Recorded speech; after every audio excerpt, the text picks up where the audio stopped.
Okay, in this video I'm going to show you how to get the shareable link that you will use to submit your classroom eNotebook.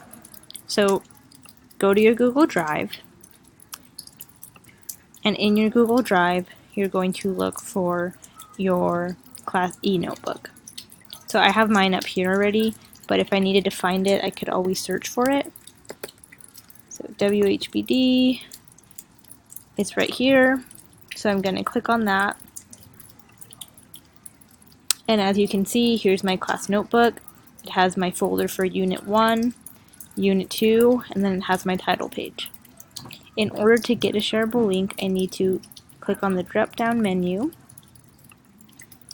and then go to Get Shareable Link. So click on Get Shareable Link.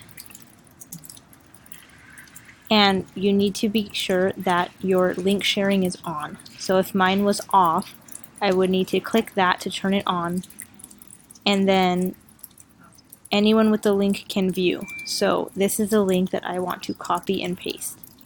So go ahead, you're going to copy that, copy it, and that is what you're going to submit in Google Classroom. So go to Google Classroom, you'll find the turn-in for the eNotebook, and then submit the link. And that's how you do that.